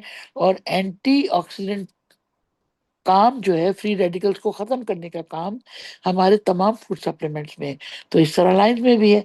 तो ये एक अच्छा सोर्स है न्यूट्रिशन का, जो कि हमें तमाम, यानी 14 स्पीशीज हैं न्यूट्रिशनल सपोर्ट, जो मशरूम्स में 14 ऐसे हैं जिसमें फोर्थ ग्रेटेस्ट एंटीऑक्सीडेंट प्रॉपर्टी जो है वो हमें मिल रही है लाइंस मेन में। ये कंट्रोल करता है लिवर को, जहां पर ऑक्सीडेटिव स्ट्रेस का गढ़ है, यानी जहां पर भी हमारे फ्री रेडिकल्स जाके डंप होते हैं या उनको घेर के ले जाया जाता है, वो ऑक्सीडेटिव स्ट्रेस को मारने के लिए वो बेहतरीन जगह जो है वो लिवर, स्प्लीन और हमारे लिम्फ नोड्स, जहाँ पे इन्फ्लेमेशन होती है, स्किन हो गया, जरा सा भी आपको चोट लगी, चाहे वो केमिकल चोट हो, चाहे वो फिजिकल चोट हो, या वो मेटाबॉलिक चोट हो, या आपकी एजिंग प्रोसेस की वजह से कुछ, या बीमारियों की वजह से स्किन में कोई चेंजेस आ रहे हैं, तो सूजन वरम तो आएगा। सूजन वरम जहां आया वहां पे इब्तदा शुरू हो गई आपके बायोलॉजिकल फंक्शंस के डिप्राइव करने की। तो ये वो चीज है कि जो आपको फ्री रेडिकल्स को इन्फ्लेमेशन करने नहीं देती, और जब इन्फ्लेमेशन नहीं होता तो बीमारी नहीं पनप पाती। तो कहीं ना कहीं आप प्रिवेंशन ऑफ डिजीजेस के ऊपर वापस वहीं आ जाते हैं। लाइन मेन फिर हमें जरूरी है कि हमें डिजीज प्रिवेंट भी करनी है, क्योर भी करनी है, और मैनेज भी करनी है, यानी रोकना भी है उनको आने से, और अगर आ जाए तो उसको पछाड़ना भी है, और परसिस्टेंसली उसको आने वाले वक्तों में भी अपनी बॉडी में घुसने नहीं देना है। तो ये जो कंसिस्टेंसी ऑफ फंक्शन है, ये हमारे तमाम प्रोडक्ट्स में है। और ये जो 4 बड़े प्रोजेक्ट है ना हमारे, ऋषि, स्पारुलिना, बॉडीसेप्स और लाइंस में, इनमें तो बहुत ही ज्यादा मिकदार में, यानी डोज इनकी कम होगी लेकिन इनका काम बहुत होगा। Next slide. अब इसको अगर मैं समराइज करूं तो मेंटल हेल्थ का डिफरेंस और मेंटल इलनेस में क्या फर्क है। मेंटल हेल्थ में फिजिकली बहुत सारी चीजें आपको नजर नहीं आती, और मेंटल इलनेस जो है वो पर्सनालिटी डिसऑर्डर तक चली जाती है। मेंटल हेल्थ में क्या चीजें आ जाती हैं, कंसंट्रेशन नहीं हो रही, आप कोई चीज पढ़ना चाह रहे हैं, आप थोड़ी देर में गायब हो गई, आप कुछ काम करते करते कोई चीज रख के भूल गए। तो ये कॉग्निटिव इफेक्ट्स जो हैं ये मेंटल हेल्थ में आते हैं। मेंटल इलनेस वो है कि जब ये हेल्थ आपकी इतनी कॉम्प्रोमाइज हो जाए कि आपकी बॉडी के हिस्से या पूरी बॉडी या आपकी पर्सनैलिटी एक बीमारी का शिकार हो जाए। मसलन एक कंडीशन है जिसमें बार बार आदमी अपने हाथ धोता रहता है, ऑब्सेसिव डिसऑर्डर है, यानी कंपल्सिव ऑब्सेसिव डिसऑर्डर है। वो इतना ब्रेन में उसके न्यूरॉन्स ने इतना उसको डैमेज किया कि उसको यही नहीं पता कि वो जो कुछ कर रहा है वो ज्यादा है। 10 दफा, 20 दफा, 50 दफा वो लोग हाथ धोए चले जाएंगे, फिर भी उनको जरा सा भी कुछ टच हो गया वो फिर धोने के लिए पहुंच गए। तो अब ये मेंटल इलनेस हो गई। तो इसको भी फिजिकल इलनेस में भी शामिल किया गया, और फिर जाहिर है न्यूरोलॉजिस्ट का रोल आ गया कि अब उसको मेंटल डिजीज को कवर करना है। तो ये वो मल्टीपल टाइप्स हैं मेंटल इलनेसेस की, जिनको हम प्रिवेंट कर सकते हैं अगर हम अगर खुदा ना खास्ता किसी फैमिली में मेंटल डिसऑर्डर्स के लोग हैं, या खुदा ना खास्ता कोई बच्चा पैदा होता है जिसकी माँ को पैदाइश के वक्त ऑक्सीजन उस बच्चे को नहीं मिली, तो ब्रेन डैमेज हो गया। देखिए ना, ब्रेन मैंने आपको बताया कि ग्लूकोज और ऑक्सीजन से सेंसिटिव है, जरा ऑक्सीजन कम हुई ब्रेन का फंक्शन कम हो गया। मेरे हस्बैंड को कार्डियक अरेस्ट हुआ, 15 से 45 सेकंड के लिए हार्ट रुक गया, लेकिन इतने सेकंड में जो ऑक्सीजन ब्रेन को नहीं गई उससे उनको वो 15 दिन याद नहीं है आईसीयू के, जिसके उनको क्या हुआ था। अब देखिए इतनी सी ऑक्सीजन की कमी से ब्रेन को कितना डैमेज हो गया। तो अल्लाह का शुक्र अदा करना चाहिए कि अल्लाह ताला ने हमें महसूस करने की सलाहियत दी, और हमें इस बात का एहसास दिया कि हम पढ़ सकें, जान सकें अपने बारे में, और अपनी चीज़ों की हिफाजत कर सकें। तो लाइन में एक वो नेचुरली कुदरती तोहफा है जो मुख्तलिफ इफादियत रखते हुए भी रिपेयर भी करता है, और मेंटल कैपेबिलिटीज को इम्प्रूव करते हुए मेंटल हेल्थ को रिस्टोर करता है। तो मैं समझती हूँ कि ये लोग, जो मैं जब देखती थी कि लोग मेरे क्लास के लोग पढ़ते थे, तो वो कुछ दवाएं खाया करते थे, एम्फेटामिन की टैबलेट्स लिया करते थे जागने के लिए और दिमाग को तेज करने के लिए। आहिस्ता आहिस्ता वो उसके एडिक्ट हो गए, यहाँ तक कि वो उनकी पर्सनैलिटी का डिसऑर्डर बन गया। तो हम लोग तो शुरू से तलाश कर रहे हैं नर्व टॉनिक्स की, और हमारे पास बेहतरीन नर्व टॉनिक बगैर किसी रेजिडुअल इफेक्ट के मौजूद है। तो जस्ट टू समराइज के हम ये करता क्या है, हेल्प करता है यादाश्त में, हेल्प करता है नर्वस सिस्टम पूरी बॉडी की हीलिंग में, हेल्प करता है आपके हार्ट के फंक्शन में, आपके एंटी कैंसर प्रॉपर्टीज रखता है, एंटी इंफ्लेमेटरी प्रॉपर्टीज रखता है, डिप्रेशन एंजाइटी को ख़त्म करता है, डाइजेस्टिव ट्रैक की जो मोबिलिटी के, डाइजेशन के, अल्सर फॉर्मेशन, देखिए अल्सर बनता है तेजाबियत से, या लाइनिंग को डैमेज हो जाए। तेजाब कैसे आता है, एक सिग्नल गया, ब्रेन ने एक सिग्नल दिया, आंतों की तहे में वो जो आंत की जो लेयर है उसके अंदर जो हाइड्रोक्लोरिक एसिड को प्रोड्यूस करने वाले सेल्स हैं, उनको ब्रेन ने सिग्नल दिया कि भाई अब आ गया खाना पेट के अंदर, अब इसको हजम करना है, तो चलो जी एसिड साहब अब बाहर निकल आओ और अपना काम करो। अगर वो आसाब ये फंक्शन सही नहीं करेंगे तो वो आएगा नहीं एसिड, वो एसिड नहीं आएगा तो मैदा उसको हजम नहीं कर पाएगा, और इसके साथ साथ वो अनडाइजेस्टेड फूड आपको प्रॉब्लम करेगा। दूसरी तरफ पे अगर ये ज्यादा आ गया, असाब हमारे, हम टेंशन में, आपने नोट किया होगा जब आप परेशान होते हैं तो हमें एसिडिटी शुरू हो जाती है, डायरिया शुरू हो जाता है, वॉमिटिंग, क्योंकि हमारे असाब का ताल्लुक हमारी पूरी बॉडी के फंक्शन से है। तो जब हम टेंशन में होते हैं तो मेदे में लोगों को अल्सर हो जाता है। Doctors, teachers, professors, surgeons, army officials ज्यादातर एंजाइटी और स्ट्रेस में रहते हैं, जिसकी वजह से मेदे में तेजाबियत बढ़ जाती है। तो फिर हम कहते हैं भाई हमारे दिमाग का ताल्लुक हमारी तेजाबियत से कैसे, इसलिए कि दिमाग की जो करंट के जो चैनल्स हैं वो मेदे से काम करवा रहे हैं। अब अगर उन चैनल्स की सेहत नहीं है तो तेजाब ज्यादा भी आ सकता है, कम भी आ सकता है। ज्यादा आएगा तो अपनी तय को जला देगा, जब अपनी तय को जला देगा तो अल्सर हो जाएगा। अब पड़ रही है सारी उम्र, आप परमानेंट पेशेंट हैं। और एक बात बता दूं आपको, आसाबी मरीज, चाहे वो डायग्नोज हो जीआईटी की प्रॉब्लम से, चाहे वो डायग्नोज हो डायबिटिक्स, चाहे वो डायग्नोज हो ब्लड प्रेशर के पेशेंट, चाहे वो डायग्नोज हो डिमेंशिया के लिए, चाहे वो डायग्नोज हो ब्रेन ट्यूमर के लिए, सब के सब परमानेंट कस्टमर्स हैं न्यूरोलॉजिस्ट के। सारी उम्र उन्हें न्यूरोलॉजिस्ट के दरवाजे पे बैठना पड़ेगा और अपनी सेवा करवानी पड़ेगी। तो अगर हमारा न्यूरोलॉजिस्ट, हमारा साइकियाट्रिस्ट, हमारा साइकोलॉजिस्ट अल्लाह ताला ने हमें घर में दे दिया है, तो क्यों हम जाएं और 10,000 रुपए फीस दें? क्यों हम जाएं पहले से किसी प्रॉब्लम को तैयार करें अपनी बॉडी को? क्यों नहीं हम प्रिवेंट कर सकते उन तमाम शुगर की कॉम्प्लिकेशन से बच सकते, या ऑक्सीडेटिव स्ट्रेस से बच सकते, या आंतों की खराबियों से बच सकते, जबकि अब हमें पता है कि हमारे बॉडी को हमारी बॉडी ही ठीक कर सकती है। और उसकी सेहत के लिए फिर हमें ये छोटे छोटे हथियार अपनी डिफेंस को स्ट्रॉन्ग करने के लिए चाहिए ही चाहिए। ठीक है? I hope you understand what I mean, and I wanted to stress on these minor things that we always neglect. हम हमेशा किसी भी खामोश बैठे हुए शख्स को कभी ये नहीं सोचते कि ये बीमार है, हम ये सोचते हैं यार ये परेशान है, अभी थोड़ी देर में ठीक हो जाएगा। अरे भाई, उसकी परेशानी उसको मौत तक ले जा सकती है। तो ये हमारा अखलाकी फर्ज है, माशरती फर्ज है, इस्लाही फर्ज है, बतौर मुसलमान के फर्ज है कि हम जहनी परेशानियों से खुद भी बचें। देखिए इस वक्त जो माशरा है ना, वो एक करप्ट जहन का माशरा है, और एक करप्ट जहन एक बीमार जिस्म में होता है।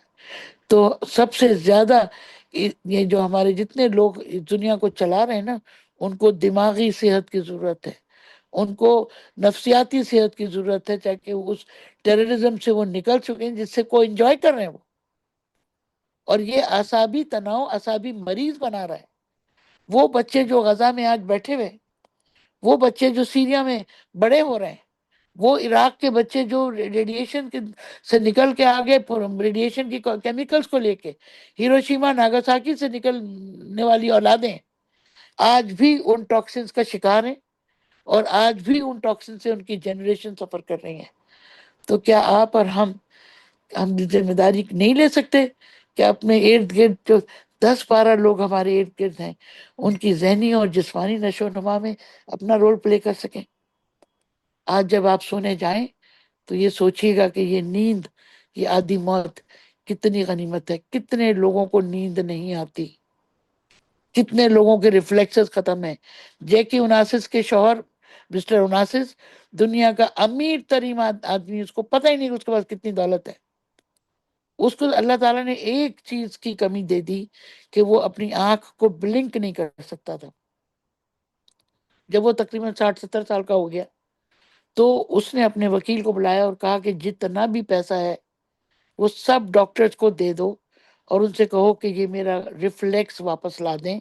एक मुलाजिम उसके टेप लगाता था सुबह को आंख खोल के, और दूसरा मुलाजिम एवरी 30 सेकेंड 40 सेकेंड्स के अंदर उसके आई ड्रॉप्स डालता था कि ताकि उसका कॉर्निया ड्राई होके डेड ना हो जाए। अब आप सोचिए कि इतना माइनर सा रिफ्लेक्स, जिसको हम सोचते भी नहीं, समझते भी नहीं कि कितनी दफा हमारी पलक झपक रही है, कितनी दफा हमारे कान के जो हेयर सेल्स है वो उसकी सफाई कर रहे हैं, कितनी दफा हमारे जो लंग्स की जो सीलियां हैं वो मूव कर रहे हैं। कि मूवमेंट किस लिए हो रही है? क्योंकि उनके अंदर आसाब है, क्योंकि उनके अंदर करंट है। हमारी आंतों की मूवमेंट करंट से हो रही है, और अगर उस करंट की हम देखभाल नहीं करेंगे तो कभी ना कभी किसी ना किसी बीमारी का शिकार हो ही जाएंगे। Next slide. तो ये वो कुछ रेफरेंसेस हैं जो मैंने आपसे बात की है। उसका ये 2016 की अल्सरेटिव कोलाइटिस, आंतों की एक बीमारी जिस पर ये एंटी इंफ्लेमेटरी इफेक्ट्स इसके देखे गए, और जिसको हम इरिटेबल बाउल की एक one of the known reasons, उसमें भी ये शहादत दी गई, और इसको बाकायदा स्टडी इसकी बड़े पैमाने पर ही उन्होंने बताया कि जो इन्फ्लेमेशन में, हाथों के इन्फ्लेमेशन में लाइन वेन का एक बहुत बड़ा। Next slide. Next slide. इसी तरह एक और ये स्टडी थी, मलेशिया में हुई 2013 में, और इसमें नर्व ग्रोथ फैक्टर के हवाले से स्टडी की गई और न्यूरोलॉजिकल डेफिसिट के ऊपर स्टडी की गई। और इसमें भी उन्होंने साबित किया कि लाइन वेन जो है वो एक नर्व ग्रोथ फैक्टर को सिंथेसाइज करने में हेल्प करता है, और न्यूरोनल ग्रोथ को या न्यूरॉन्स की जोड़ने में हेल्प करता है। एलोपैथिक डॉक्टर ये कहते हैं कि एक दफा अगर नर्व टूट जाए, कट जाए, तो वो जुड़ नहीं सकती। लाइनमैन ने साबित किया कि नर्व जुड़ सकती है। तो मेरा मतलब कहने का ये है कि अगर हमें अंदाजा हो जाए कि हम अपनी बॉडी को कितनी मदद कर सकते हैं, तो शायद हम किसी भी दवा के मोहताज ना हो। Next slide. Next slide.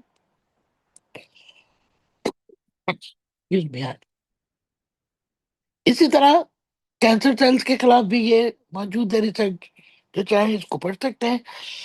Doctor साहब पानी लीजिए, पानी लीजिए। मेरा गला बहुत ज्यादा ही गड़बड़ कर रहा है, सुबह से बोल रही पा, पानी लीजिए अभी थोड़ा। हूँ माजरत के साथ। अच्छा, तो अब कहने का मकसद ये है कि मैं ये सिर्फ सबूत देना चाह रही हूँ उन लोगों को जो सबूत मांगते हैं, जिनको सबूत चाहिए, जिनको खुदा का भी सबूत चाहिए था, जिनको जिंदगी का भी सबूत चाहिए और जिनको मौत का भी सबूत चाहिए। हम तो कुल कह दीजिए और आमन्ना ईमान ले आए, सदकना आप सच्चे हैं। हम तो वो लोग हैं कि जो हम अल्लाह ताला की चीजों को कभी गलत नहीं समझते। Next slide. इसी तरह ये एक और स्टडीज है जो कि पॉलीसेकेराइड, जो कि हमारे पास गैनोडर्मा में भी है, और ये भी एमाइलाइड बीटा इंड्यूस्ड न्यूरोटॉक्सिसिटी, यानी वो जो नर्व डैमेज करती है ना, जो केमिकल। मैं एक बात बताना आप लोगों को भूल गई कि बहुत सारी दवाएं ऐसी हैं और बहुत सारी ग़िज़ाएं ऐसी हैं जो कि हमारे आसाब को बीमार कर देती हैं। उनमें एडिक्शंस हैं, उनमें हमारे केमिकल फूड कलर्स हैं, और उनमें हमारे इवन नॉइस पोल्यूशन है। ज्यादा शोर में जब हम काम करते हैं तो हमारी नर्व डैमेज होती है, और अगर कॉन्स्टेंटली हम बेआराम पोजीशंस में होते हैं, हमारी नर्व डैमेज होती है। तो कहीं ना कहीं न्यूरोटॉक्सिक एनवायरनमेंट से भी हमें बचना है, जिसमें रेडिएशन भी आती है, जिनमें कंप्यूटर्स भी आते हैं, जिनमें मोबाइल भी आते हैं, और जिनमें वो लोग भी आते हैं जो केमिकल इंडस्ट्रीज में काम करते हैं या जो इलेक्ट्रॉनिक्स इंडस्ट्रीज में काम करते हैं, मुसलसल, या एक्सरे या रेडिएशन डिपार्टमेंट में काम करते हैं, कैंसर के ट्रीटमेंट के जो आइसोटोप सेंटर्स हैं वहां काम करते हैं। कंटिन्यूअस एक्सपोजर है उनके यहाँ रेडिएशन के टॉक्सिन्स का, जो कि न्यूरोटॉक्सिन्स है, जो नर्व को डैमेज करते हैं। तो वहां पर जब ऐसे कंडीशंस में जब लाइंसमैन दी गई, तो न्यूरोटॉक्सिसिटी के इफेक्ट्स को, ड्रग के न्यूरोटॉक्सिक इफेक्ट को रिवर्स कर दिया गया। Next slide. इसी तरह मेंटल हेल्थ के ऊपर अब बहुत ज्यादा रिसर्च हो रही है, और ये एक बहुत ही खूबसूरत स्लाइड है। ये 2024 का लेटेस्ट रिसर्च है। इसमें उन्होंने यही बताया कि लिमिटेड साइंटिफिक रिसर्च हाईलाइट कर रहे हैं अभी भी कि कूलनेस, कामनेस, सुकून, लाइंस मेन सुकून की नींद देता है। लाइंस मेन जब न्यूरॉन्स को, रिसर्चर ने न्यूट्रॉन एक गैप, उन्होंने ये जो गैप मिला कि जो ट्रायल्स हुई न्यूट्रिशन के ऊपर, उन्होंने कहा कि रिसेंटली ये एक ट्रायल है कि लाइंस मेन जो है ना, कॉग्निटिव फंक्शंस को, मूड को बेहतर करता है। तो आप मुझे बताइए, अगर मैं किसी बदअखलाक आदमी को लाइंस मेन गिफ्ट कर दूं तो मजा आ जाए, उसका अखलाक ही दुरुस्त हो जाएगा। तो इसका मतलब हम तो बहुत बड़े बड़े काम कर सकते हैं भाई, मजाक से हटकर। आप सोचिए कि अगर एक आदमी गलत काम कर रहा है तो उसके पीछे उसकी उसकी अपनी मर्जी भी है अगर, तो उसके अंदर बीमारी भी है, और उस बीमारी तक कोई भी नहीं पहुंच रहा। हम उसको बुरा कह रहे हैं, हम बुराई को बुरा नहीं समझ रहे, हम बुरे आदमी को बुरा कह रहे हैं, और यहाँ हमारी गलती है। हमें बुराई को खत्म करना है, हमें बीमारी को खत्म करना है, मरीज को नहीं। तो ये वो चीजें हैं कि जिनके ऊपर अब हमें जोर देना पड़ेगा, और हम सब पढ़े लिखे लोगों पर ये जिम्मेदारी है, माशरती जिम्मेदारी है और खानदानी जिम्मेदारी है कि हम अपने इर्द गिर्द के लोगों की जहनी सतह को समझने की कोशिश करें। एक छोटा सा बच्चा जो माँ बाप को लड़ते हुए देखता है, या एक छोटी सी बच्ची जिसके घर के सामने बम ब्लास्ट हो गया है, या एक बच्चा जिसको माँ बाप को उसके सामने ज़िबा कर दिया गया, तो उसके अंदर जो ब्रेन की डेवलपमेंट होगी या उसकी जो साइकोलॉजिकल सेटबैक्स होंगे, उसमें और आपके एक नॉर्मल बच्चे में जमीन आसमान का फर्क हो। तो ये हमारी जिम्मेदारी है कि ऐसे लोगों को स्ट्रेस से निकालें, और उनकी psychological help, physical help, nutritional help और सही सलाह उनकी हेल्प करके सदका जारिया कमाएं। ठीक है ना? Next slide. Thank you very much for patient learning and patient hearing. उम्मीद है कि मैं बहुत ज़्यादा परेशान नहीं किया आपको, लेकिन मैं चाहूँगी कि इसको आप याद रखें और अपने आप को समझ